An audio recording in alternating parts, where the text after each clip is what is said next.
हाँ, मैं काफी दिन से प्लान कर रहा था नया वीडियो लाने का। आज हम लोग डिस्कस करने वाले हैं बोरुतो जेल को कैसे तोड़ करके भागेगा और असली मास्टरमाइंड का पता कैसे चलेगा, क्योंकि बहुत ही ज्यादा भसड़ हो चुका है इस आर्क के दौरान। तो उसे ठीक कौन करने वाला है और एंड में क्या होता है उसको जानने के लिए वीडियो में बने रहे। तो चलिए शुरू करते हैं बिना किसी देरी के लॉर्ड सास्के का नाम लेकर।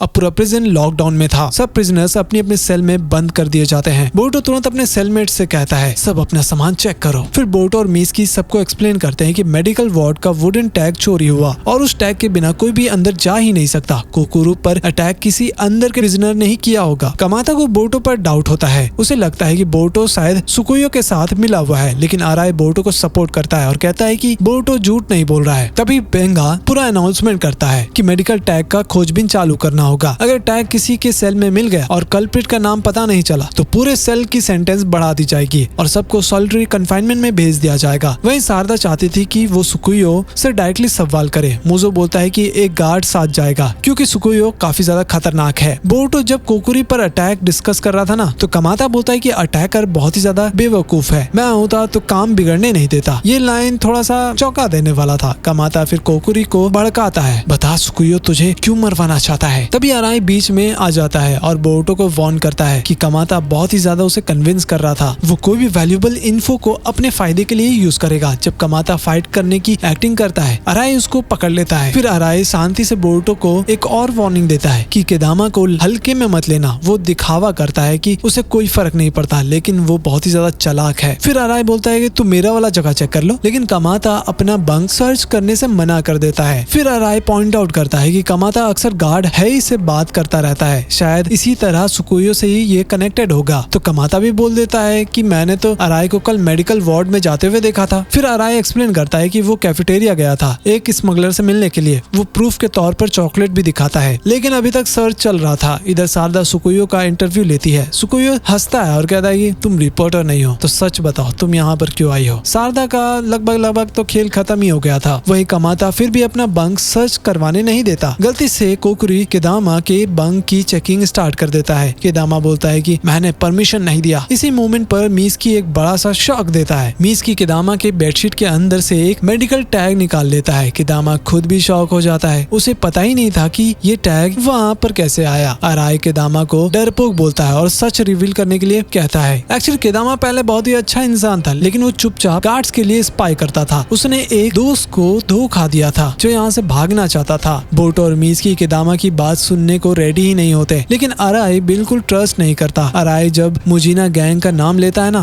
तो मिसकी तुरंत नोटिस करता है कि यहाँ तो किसी ने मुजीना का नाम ही नहीं लिया था। मिसकी कंक्लूड करता है कि अराई ने जानबूझकर अपना बंक पहले चेक करवाया, फिर डिस्ट्रैक्शन के बीच मेडिकल टैग केदामा के बंक में छिपा दिया, यानी अराई असली कल्प्रिट है। अराई पैनिक में बोरुतो को धक्का देकर कोकुरी तक पहुँचने की कोशिश भी करता है, लेकिन केदामा उसे पंच मारता है और मिसकी उसे धर लेता है। अराई को मेडिकल टैग के साथ बेंगा को हैंडओवर कर दिया जाता है। अब मेडिकल टैग मिल गया था। लॉकडाउन फाइनली अब खत्म हो जाता है। बेंगा मुजो को रिपोर्ट देता है और बोरुतो कोकुरी के बारे में पूछता है। मुजो साफ साफ बोलता है कि बिना वजह प्रिजनर्स पे शक मत किया करो, इससे बहुत ही बड़ा पंगा हो सकता है। चाहे अराई पकड़ा गया हो, बोरुतो और मिसकी अभी भी कोकुरी के बारे में ज्यादा नहीं जानते। कोकुरी के पास मुजीना बैंडिट्स की क्या इन्फो है, लीडर कौन है और असली मास्टरमाइंड कौन है। मिशन अभी अधूरा था। तो भाई लोग होजुकी कासल के अंदर गेम धीरे धीरे डेंजरस होता जा रहा था। बोरुतो, मिसकी और कोकुरी का मिशन अब सिर्फ स्पाइंग का नहीं रहा, अब ये सर्वाइवल और बिट्रेयल का गेम भी बन चुका है। सबसे पहले बोरुतो और मिसकी कोकुरी से डायरेक्ट सवाल करते हैं, तुम मुजीना गैंग से पैसे लेके भागा था ना, बता पैसे कहाँ गए। अब यहाँ से थोड़ा इंटरेस्टिंग हो जाता है। कमाता जो पहले से ही शेडी बंदा था ना, वो कोकुरी के पास चिपकना स्टार्ट करता है। वो बस फेक सिंपैथी दिखा के बस एक ही चीज जानना चाहता था कि पैसे कहाँ है। वहीं डेप्यूटी वार्डन बेंगा सब कुछ नोटिस कर रहा था। उसको उस ग्रुप पे पहले से ही डाउट था। बेंगा जाता है सुकुयो के पास और सुकुयो सीधा बोल देता है कि कोकुरी को किसी और होजुकी कासल में शिफ्ट कर दो, वहाँ मेरे बंदे उसे खत्म कर देंगे। तो अब बेंगा कमाता को थोड़ा सा इमोशनल ब्लैकमेल करने का सोचता है और प्लान बनाता है कि वो उसे याद दिलाएगा उसकी बीमार बहन के बारे में और साथ में उसे सर्जरी के लिए पैसे भी चाहिए थे। बेंगा बोलता है कि जो हैमबर्गर तुम खा रहे हो ना, वो तेरे ही पैसे से लिए गए हैं। और हाँ, बेंगा के पास कमाता का वो लेटर भी होता है जिसमें कमाता ने अपनी बहन को झूठ लिखा था कि उसने लैंड ऑफ लाइटनिंग में एक बच्चे को रोग निंजा से बचाया था। बेंगा सीधा धमकी दे देता है, अगर तुम मुझे बोट और कोकुरी के बारे में सब कुछ बता दोगे तो मैं तुम्हारी बहन से मिलने भी दूंगा उस सर्जरी के बाद, नहीं तो तुम्हारी बहन को मैं सच बता दूंगा। अब कमाता के पास कोई और ऑप्शन नहीं होता है। इसी बीच मिस्की नोटिस करता है केदामा को। वो उस छोटा सा फ्लावर गार्डन था ना, उसके पास खड़ा था। केदामा बोलता है पता नहीं मैं इनको क्यों प्रोटेक्ट करता हूँ। वहीं बोटो एक रिस्की मूव लेता है। वो शारदा से कोकुरी पे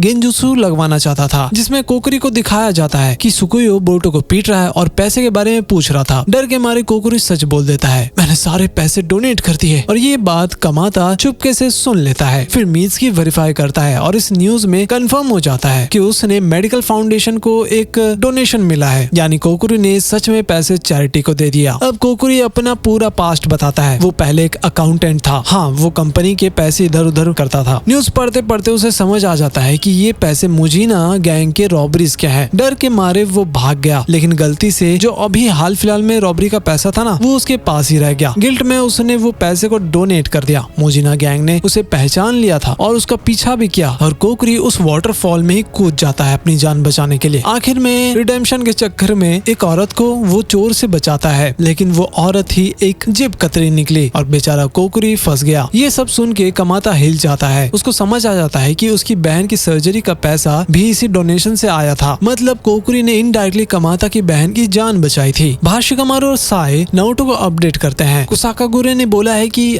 कोकुरी को थोड़ा सा छूट मिलना चाहिए, पेरोल मिलना चाहिए, और वैसे भी टीम 7 को अलर्ट करना होगा और उन्हें मुजो के साथ थोड़ा सा बातचीत करना भी होगा। वहीं कमाता बेंगा से झूठ बोल देता है कि बोटो और कोकुरी के बीच कुछ नहीं है, लेकिन बेंगा को सब कुछ पता होता है। बेंगा कमाता को पिटवा देता है और उसका जो सेंटेंस था ना, कितने दिन तक वो जेल में रहेगा, उसको भी वो बढ़ा देता है और साथ में उसको सॉलिटरी कंफाइनमेंट में भी भेज देता है। फिर हम देखते हैं कि मुजो बेंगा को इन्फॉर्म करता है कोकुरी को पेरोल मिल चुकी है और साथ ही तुम सस्पेंड हो चुके हो। तुम प्रिजनर के सेंटेंस को अपनी मर्जी से बढ़ा रहे थे इसलिए। पर तब मुजो की हेल्थ ना अचानक ही खराब होने लग जाती है। बेंगा उसको मेडिसिन लेने से रोक देता है। फिर से वही सब खेला चालू हो गया। लेकिन अब पता है बेंगा क्या करता है? वो पेरोल ऑर्डर को जला देता है और साथ में प्रिजनर्स का कंट्रोल भी ले लेता है। वहीं सुकुयो बोलता है कि कोकुरी को शिफ्ट करवा दो। फिर रात में बोटो कुछ नोटिस करता है। कमाता अपने सेल में नहीं था और हाँ, तभी अनाउंसमेंट होता है कि अब से बेंगा प्रिजन का इंचार्ज है। बेंगा कोकुरी को बताता है कि कल तेरा ट्रांसफर हो जाएगा और यहीं से बोटो सोच लेता है कि अगर हमने कुछ नहीं किया तो कोकुरी मारा जाएगा, तो इसलिए उसे इस जेल से बाहर निकलना ही पड़ेगा। फिर थोड़े दिन बाद हम देखते हैं कि मित्सुकी सीगल्स को आवाज देकर के बुला रहा था और बोटो था ना, वो ब्रेड क्रम्स को फेंक रहा था। अगर ऊपर से देखा तो लगेगा कि भाई ये क्या पिकनिक चल रहा है क्या, पर ऐसा नहीं था। यहाँ कुछ तो लफड़ा होने वाला था। जेल अथॉरिटीज गुस्सा हो जाते हैं और बोटो, मित्सुकी और कोकुरी को पनिशमेंट मिलता है कि जाकर के बर्ड्स के पुप को साफ करो और यही से गेम शुरू होता है। बर्ड्स के पुप को साफ करते हुए ये तीनों कैजुअली शारदा के साथ इसके प्लान डिस्कस कर रहे होते हैं। मित्सुकी बोलता है कि मेरे स्नेक्स ने जेल के अंदर एक एस्केप रूट ढूंढ लिया है। फिर बोटो कहता है और दोरागु से मुझे फूड सप्लाई शिप्स का पूरा शेड्यूल मिल गया। अब इनके पास कहाँ से जाना है वो तो पता ही है, साथ में इनको टाइमिंग का भी पता चल गया। बस एक प्रॉब्लम है, कोकुरी के ऊपर लगा हुआ हेवनली प्रिजन jutsu जो सभी के ऊपर लगा था, राइट? याद तो होगा ही तुम्हें। जब तक वो एक्टिव है ना, कोकुरी जेल से